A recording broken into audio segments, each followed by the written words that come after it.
So yesterday I talked about avoiding the word should. Remember that word that we talked about? Um, it is a word that we need to be avoiding, me, you, and everyone else. It comes with much, much baggage, and that was why we spent quite a bit of time yesterday focused on it. And I asked you to, as a bit of a challenge, I invited you to notice each and every time you use or think the word should. Okay, so anytime you say it, every time you think it, throughout your day, I asked you the question is, how did that make you feel? How did that trigger you? Why did you use the word should? Was there an alternative word that you could have used? Did you spot a pattern to the people, the places, or the situations where and when you use the word should? Now, what does that tell you? If you're using the word should, what does that tell you about the people, places, and situations that you're using the word should in? Remember that word should, we discussed it as being very different to things that you must do, situations and people that you must see or support or be with. And also, there is the other word, there's the three words must, should, and could, the word could. So you could do this, you could do that, you could see this person, you could help that person. And we talked quite some length about the word should and the connotations that that has, because it isn't necessarily then a situation, a person, or an opportunity that is serving you or bringing you value. So to me, that's a really interesting thing. So I spent quite a bit of time yesterday noticing every single time I use the word should. And then really spending a little bit of quiet time figuring out, okay, well, what is that saying about those people, those situations, or those places? If I'm using the word should, what is it that's driving me to should? Am I actually living by my agenda? Am I making these decisions and these thoughts and being with these situations or people? If I'm using the word should, it doesn't really feel like it's supporting my agenda. So it's a very, very interesting observation. Now, if you listened to the session yesterday and you then didn't remember to begin to practice what is really a great habit of self awareness, and this is one of the two key things that I'm focusing on this year that I'm talking to you about, awareness and abundance. If you didn't remember to do it, or you did it for a little bit and then your busy day took over and you forgot to do it anymore, then here's a really helpful tip for today. Okay, so we're still focusing this week on this word should because it is such an important building block for leading a mindful, aware, whatever word you want to use, lifestyle.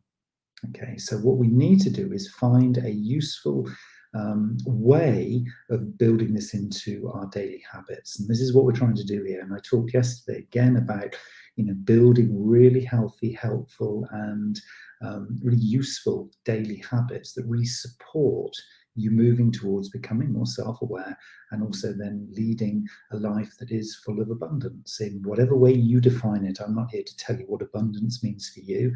We're going to figure this out together as we go on this journey this year.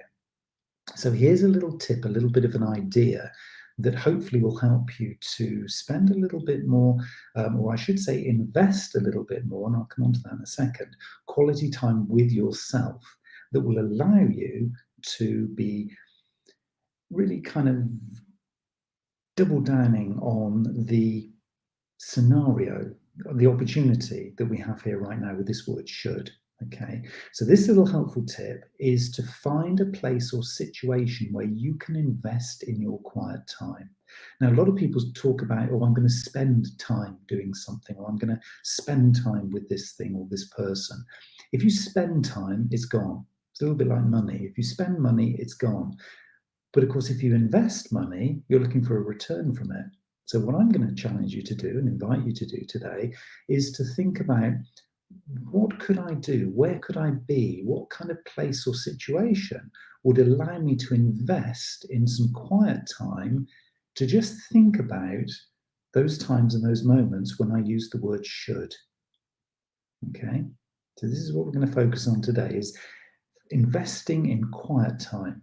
And it could be as simple as, if you're wearing a hoodie, just putting your hood up and saying, anytime I've got my hood up, that's my quiet time. Right now I can go and just think and ponder and muse on, what was I doing using that word should with that person?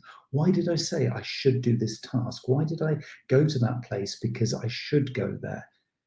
And what were the triggers? What were the reasons? What were the things behind me making that decision? And it could be, as I say, the quiet place, the quiet time you're going to do this. If you're struggling to make time for this kind of thing in your daily life, it could be a case of, every time I put my hood up, that's my quiet space, my quiet time. Could be when you're cleaning your teeth. First thing in the morning, you think, right, okay, well, as I'm cleaning my teeth, it's only a few moments, but I'm just going to think about that little habit that I'm trying to create.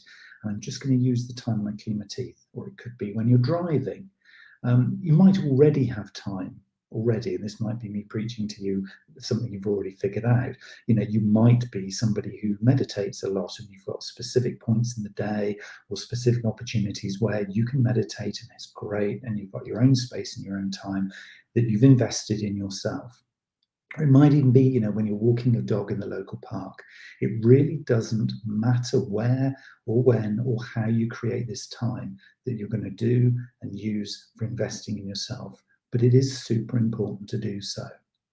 It really is. For me, I've got a number of different times when I do this. I invest my time in my quiet time. And I'm going to come on a little bit later, probably this month or maybe early in February. I'm going to talk about early morning routines, because there's a lot of research, a lot of writing, a lot of experts in the topic of early morning routines and the power that brings to you, the energy that provides you at the start of your day to set up an amazingly aware and abundant day. So I'm going to spend quite a bit of time, probably through maybe February, maybe early March, focusing on the topic of basically finding a really, really good early morning practice, early morning routine. And so that might be your time. It might be that you take a little bit of time out around lunchtime and you go for a walk, and you do this regularly. You maybe hop on your bike and you go for a little ride up in the hills or whatever. You might go for a swim, whatever it happens to be. If you're already doing this, then great. That would be an amazing space, an amazing time to be focusing on this word should, and where it crops up in your day and your life, and think about and dwell on and ponder, maybe even meditate on the reasons why you're using the word should. Because as I challenged yesterday and invited you to think about, it isn't necessarily a very productive or helpful word to be using. And we're going to explore why that is in another session coming very, very soon. But for now, it is just identifying when and where do I use the word should.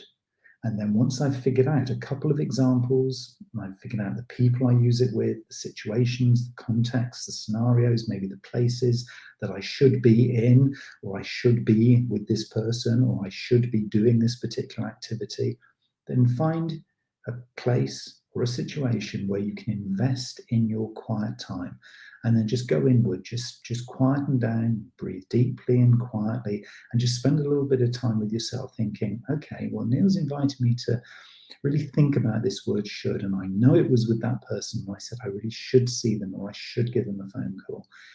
Why? And see what comes through. See whether or not your heart rate starts to quicken. See whether or not you begin to feel a little bit more anxious, because what you're probably doing is uncovering, or beginning to uncover, some maybe uncomfortable truths as to why you use the word should. And it's a fascinating exercise. This is one of the very, very early first steps in this journey of self-awareness and mindfulness. And, I'm not here preaching this to you. I'm here to say, I'm doing this too with you.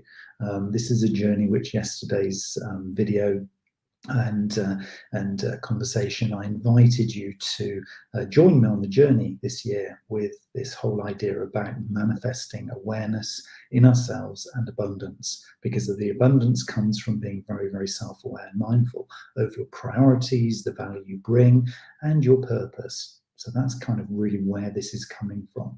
And so one of these very, very early building blocks is this idea of understanding the things that you do, that you feel or think you should do, or the people who you believe you should be spending time with. And so what we're doing here in this early exercise, and as I say, find a quiet place and a quiet time to just reflect on the people, the places, the situations, and the scenarios where you're finding this stuff is coming through to you. And of course, as we're seeing, and John, thank you for the comment that's come through in the comments here. Yes, a friend said could quite a lot and suggested that maybe just do it or not, as the case may be. And I'm thinking that about should and not keep an eye out for it. Yeah, it's a really, really good point. This whole idea of should and could, it's so different, so different. But where are the motivations coming from, and how are those different to the musts? Because we all have musts, we all have responsibilities, large, small, significant or insignificant, involving others or just for ourselves. But this word should is a really, really fascinating one, because it kind of bucks the trend. It's a little bit different. It's taking us into places where often we don't really want to go. And that's why I'm saying, as part of this whole idea of investing a little bit of kind of quiet time, quiet space, gives you the opportunity to just dwell on some of the motivations, some of the thinking, some of the habits which maybe aren't serving you so well, and that are resulting in you using the word should. Because should is often driven as an agenda by somebody else, or it's being triggered by a habit that maybe isn't serving you now. And as we talked about yesterday at some length, this is both in professional life and also in personal life. So you will probably find yourself using the words should and the word could in times and situations where you are seeing this occurring in professional life, and then you get home and you start using it at home and you start thinking, hold on, I'm saying this a lot. This is just really part of the mantra that I used to get through every day. Why am I doing this? Who am I serving? What am I doing? What value am I adding? And how is this actually making me feel and think? Because if you're using the words should, and we will also say, and thank you, John, for the reminder, we're using the word could as well, probably interchangeably. And also, if you notice, as John's just highlighted for me here, if you notice other people using it, I should come and see you. If somebody says that, how does that make you feel? It's like, well, hold on a minute. Who's saying you should? Do you want to come and see me, or do you not want to come and see me? This should has connotations. It has baggage. It isn't possibly the most valuable decision-making filter that you have. And it's about identifying these things. It's about just kind of figuring out, okay, there's something in this, there's something here that's opening up an opportunity for me to delve a little bit more deeply.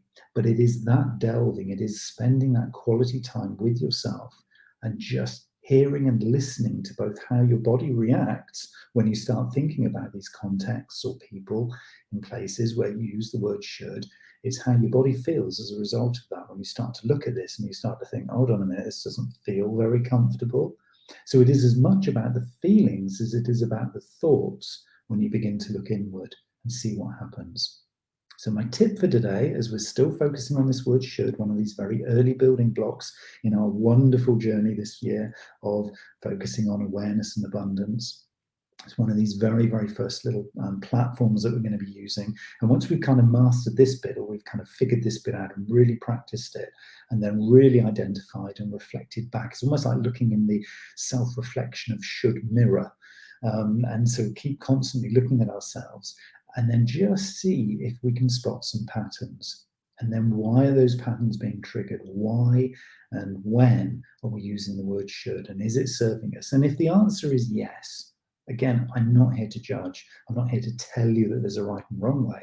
This is just about self-awareness. The emphasis is on the word self. This is all about you, going inward with you. And if we spot there are patterns, certain people, certain scenarios, certain situations, then we can ask ourselves the questions, why? Why do those situations and those moments, why do they encounter certain responses from us? Why do they make us feel a certain way? And then in the future, maybe then we can start to think, well, what alternative would I like? If this isn't a comfortable scenario for me, what would I prefer? And again, this is at work as well as it is at home. This can be applied throughout your life, and all of the stuff that we're going to be talking about this year is equally as important at work as it is at home in your leisure time and family time and with friends. and any kind of pursuits that you do. So you can use this in any sport that you do. This is self-reflection, and this is where the abundance comes from. So it's going to be a really, really interesting journey. But if you've struggled to, from yesterday's challenge or invitation to you to be doing this and looking at this, if you've struggled to make the time, I would suggest finding some time where you can really invest in yourself, and you can really kind of just say, okay, I've only got 5 minutes to spare, but I'm going to spend that time investing in just revisiting those situations and people where I use the word should. I'm going to just have a little reflection on that. And maybe it is other people who you're seeing and hearing this word should from. And how does that make you feel? And why do you think they're being triggered? So let's do some real kind of deep diving into this word and find out kind of the origins, if you like, for every scenario and every moment that you find yourself using it or thinking it or seeing it in others. And we'll come back again in the next session, and we'll start to kind of take this one to the next level and begin to figure out, if I'm doing this a lot, why am I doing this a lot?